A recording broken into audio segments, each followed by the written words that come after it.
I'm Jaden, pronouns he, they. I'm here because I'm doing the DJ course with Reform Radio. I found out about Reform Radio because I did the radio course with them and I'm really enjoying it. I think a good coping mechanism is something memorable, something that's catchy and can be easily remembered. Like, I know for anxiety, a lot of people have the 5-4-3-2-1 technique, just something that's easy to remember so that if you're in a moment of you can just go for it.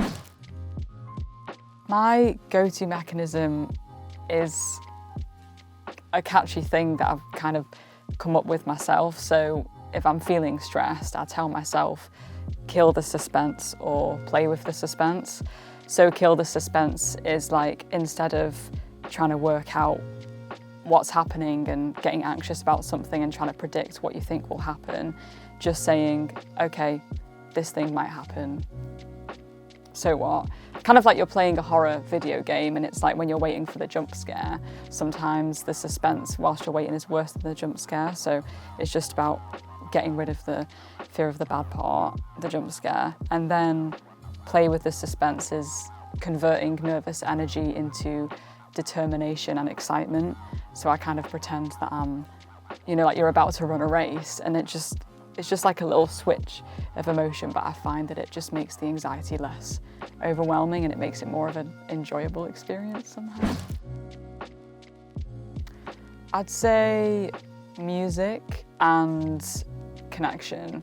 I think I am someone who likes a lot of alone time, but there's quite often a lot of times when I realise, oh, I actually feel better when I speak to someone about something or when I'm communicating with people. So I'd say trying to make sure that I'm like immersing myself with people and not just staying in my head all the time, yeah. Just looking out for each other, asking people if they're okay, if you notice that something is off. And yeah, I'd just say that really, yeah. In the past, I used to try remember loads of techniques that would help make anxiety go away. So like the 5-4-3-2-1 thing, or breathing exercises, or trying to put my focus on something else. But I quickly realised that the quickest way to get over anxiety was to let myself feel it. So instead of putting the anxiety off, I just tried to not do techniques and just let it happen, because I think when you're focusing so hard on trying to find the perfect technique to get yourself out of anxiety, it just makes it last longer. So yeah, I would say just letting the anxiety happen, but knowing that it will pass. It's a good one because I feel like I'm not sure if that's something that I've actually properly figured out myself.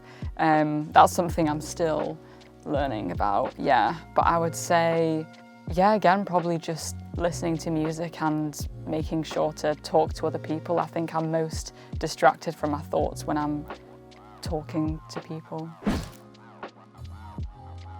Going on little walks.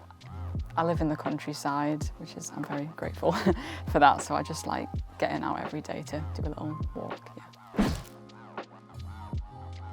I would say probably my friends or my family. Yeah, I think it depends on the situation. I think this is maybe similar to something that I said for the previous questions, but I've learnt that it is actually better to let yourself feel anxiety rather than trying everything you can to make it go away. And I've also learnt that it is good to be around people and to not isolate yourself. Even if you're more of an introverted person, I think sometimes you don't realise how much you benefit from just being around people and just getting out of your, like the walls that you put in around yourself, yeah.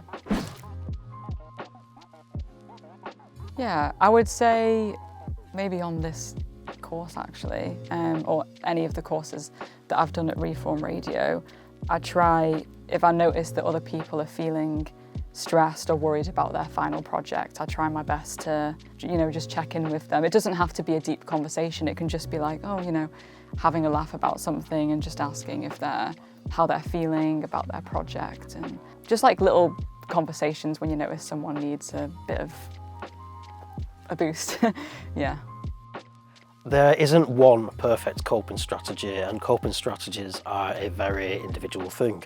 But a healthy coping strategy should be something that helps you cope in the moment without delivering lots of unwanted or undesirable consequences afterwards. So we find something like alcohol, recreational drugs, often unhealthy coping mechanisms, because whilst they might help people escape in the moment, ultimately they lead to come downs, hangovers, health problems, financial problems in the long run, and just escalate the stresses that were causing the distress in the first place. The 5, 4, 3, 2, 1 method mentioned by Jaden is a really good way of coping. It's what we call a grounding technique. Essentially, it's really useful for if you're experiencing panic or distress or high anxiety. So the method goes like this. You should find a space to sit down if you can. Make sure you take some deep breaths, and I would recommend breathing in for 4 seconds, holding for 4 seconds, and out for 4 seconds. Doing that a few times to get yourself into the rhythm. And then it goes like this. You look around your environment and you identify 5 things you can see, 4 things you can touch, 3 things you can hear, 2 things you can smell, and 1 thing you can taste. And this is a really effective way of being able to bring down that anxiety and panic and help you feel more grounded in the moment.